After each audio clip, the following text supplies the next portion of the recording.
Lord ప్రభు యేసు నామములో అందరి కొందరంలో ఈ దినం దేవుని వాక్యంలో నుంచి యోనా గ్రంథం నా 3వ అధ్యాయము 3-4 వచనాలు చదువుదాం. 3-4 వచనాలు. కాబట్టి యోనా లేచి యెహోవా సెలవిచ్చిన ఆజ్ఞ ప్రకారం నినివే పట్టణమునకు పోయెను.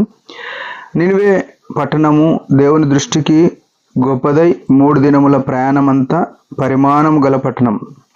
యోనా ఆ పట్టణంలో 1 దిన ప్రయాణమంతా దూరము సంచరించుచు ఇంకా 40 దినములలో నినివే పట్టణము నాశనమగునని ప్రకటన చేయగా. ప్రియమైన వాళ్ళారా, ఇక్కడ మనం గమనించవలసిన విషయం ఏంటంటే, ఈ యోనా గురించి మనకు పూర్తిగా తెలుసు ఏమైందో. అయితే యోనా చేసిన పని ఏంటంటే, ఈ నినివే మహాపురానికి పోయినాడు. 3 దినములు తిరిగేంత పరిమాణం గల పట్టణం. ఒక మనిషి 3 దినాలు నడిచేంత స్థితిలో ఉంది ఆ పట్టణం. అంత పెద్ద పట్టణం అది. దానిలో ఈయన 1 దినం నడిచినాడు. 1 దినం నడిచి ఇక 40 దినాల్లో దుర్గతి, దేవుడు దీని మీద తన ఉగ్రతను కుమ్మరించబోతున్నాడు, నాశనం అవుతుంది పట్టణం అని ప్రకటన చేసినాడు. అయితే ఈ నినివే పట్టణస్థులు ఎంత చురుకైన వారు మనం చూడాలి. ఎందుకు ఆ పట్టణం అంత విస్తీర్ణంగా అంత అభివృద్ధి పొంది ఉంది అంటే, నినివే అనగానే ఈ మహాపురాణం అని, లేకుంటే ఓడలతో ఎంతో వ్యాపారం కలిగిన పట్టణంగా బైబిల్ చెప్తుంది. అయితే ఈ పట్టణం ఇంత అభివృద్ధి ఎందుకు పొందింది అంటే, వాళ్ళు చురుకైన వారుగా ఉన్నారు. ఎందుకంటే 1 దినం ప్రయాణం చేస్తే ఆ మాట రాజు వరకు వెళ్ళింది. ఆ రాజు వరకు వెళ్తే 5వ వచనంలో రాజు ఏం చేసినాడు, ఇది విశ్వాసం ఉంచినాడు దేవుని యందు, అది దేవుడు మా కొరకు పంపించినాడు అని విశ్వాసంలోనికి వచ్చి రాజు మొదలుకొని 6వ వచనంలో ఆ సంగతి నినివే రాజునకు వినబడినప్పుడు అతడు తన సింహాసనం మీద నుండి దిగి తన రాజవస్త్రములు తీసివేసి గోనె పట్ట కట్టుకొని బూడిదలో కూర్చుండి. ప్రియమైన వాళ్ళారా, ఇది ఒక క్రైస్తవునిగా యేసు రక్తంతో కడగబడిన మనల్ని మనం ఎట్లుండాలంటే, మనకు దేవుడు తన ఆజ్ఞను ప్రతి వాక్యం ద్వారా, ప్రతి సంగతి ద్వారా, తన దాసుల ద్వారా, ప్రతి కూడిక ద్వారా మనకు తన చిత్తాన్ని బయలుపరుస్తాడు. మన జీవితంలో ఎన్నో పొరపాట్లు, ఎన్నో తప్పిదాలు, ఎన్నో అవిధేయతలు కనబడుతుంటాయి, చూపిస్తుంటాడు. వాటిని ఏం చేస్తామంటే మనం వదులుకోనిక చూడం. మనలో ఉన్న తప్పిదం ఇది.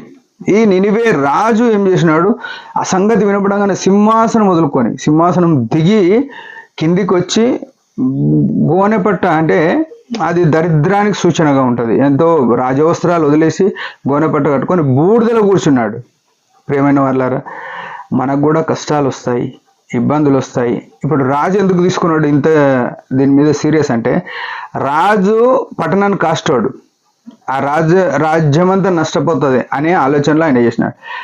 ఒక సంఘానికి, ఒక కుటుంబానికి, ఒక గ్రామానికి, ఒక దేశానికి పెద్దగా ఉన్న మనకు, మన పట్టణం గురించి, లేకుండా మన గ్రామం గురించి, మన ఇంటి గురించి మనకు నష్టం జరుగుతుందని దేవుని వాక్కు బయలు వెళ్ళినప్పుడు మనం ఏం చేయాలంటే, మన స్థాయి మానుకోవాలి. మన స్థాయి, మన హోదా అని వదిలేసుకొని ప్రభు దగ్గర దీనత్వంలోనికి వచ్చి, తగ్గింపులోనికి వచ్చి ఆయన యుద్ధం మొరపెట్టాలి.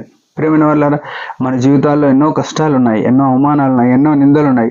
అయితే మనం యేసు ప్రభు దగ్గరికి రాక, దేవుని యందు విశ్వాసం ఉంచక, ఉపవాసం ప్రకటించక మనం ఎట్లున్నామంటే, ఏం పర్లేదులే, ఉన్నది పోయింది అన్నట్టు చెవులో నూనె పోసుకొని ఉన్నట్టున్నాం మనం. ప్రియమైన వాళ్ళారా, ఈ విషయం మనము మనసులో పెట్టుకుందాం. నినివే రాజు ఏ రకంగా అయితే తగ్గించుకున్నాడు, దండోర వేయించినాడు, చాటింపు వేసినాడు, అంతా మన ఇంటికి నష్టం వచ్చినప్పుడు, మన సంఘానికి నష్టం వచ్చినప్పుడు, మన సంఘము ఒక క్రమం తప్పినప్పుడు మనం ఏం చేయాలంటే, జరగనులే, మనమైతే నిమ్మకు నీరెట్టినట్టున్నాం, మనం బాగున్నాం అనుకో. రాజుకి ఏం నష్టం కాదా అనుకోలేడు. రాజు మొదలుకొని పనివాని వరకు అందరికీ నష్టం అవుతుంది, దేవుని యొక్క ఉగ్రత. అందుకే జాగ్రత్త పడ్డాడు.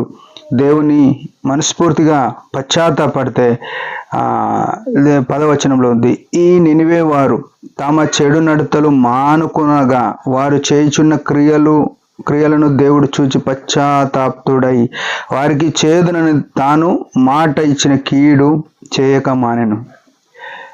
ఒక మనిషి యొక్క జీవితం మార్పు చెందితే దేవుడు ఈ స్థాయిలో ప్రతిస్పందించినాడు. మనం కూడా దేవుని వలన ప్రతిస్పందింపబడి జీవితంలో మేలు అనుభవిద్దాం. దేవుడి మాట దించిన చిన్న ప్రార్థన. పరమ తండ్రి యేసుప్రభు నామములో వందనాలు. ఉదయకాలం ఇచ్చిన ఆయుష్ని బట్టి స్తోత్రములు. మేము కూడా నినివేవలే నష్టంలోనికి వెళ్ళినప్పుడు నువ్వు కరుణా సంపన్నుడు హెచ్చరిక చేసే దేవుడు అయినావు. నీ దాసులను నీ వాక్కును పంపేవాడు అయినావు. మేము పశ్చాత్తాపడితే సరి చేసుకుంటే నువ్వు క్షమించి వదిలి చేసేవాడు అయినా. అట్లేదుగా నీ యొక్క సన్నిధిలో నిందారహితంగా ఉండటం కృపణీయమని యేసు నామములో ప్రార్థిస్తున్నాం తండ్రి. ఆమెన్. మీరందరి పరిచయం గురించి పారంగా ప్రార్థన చేయండి. Praise the lord.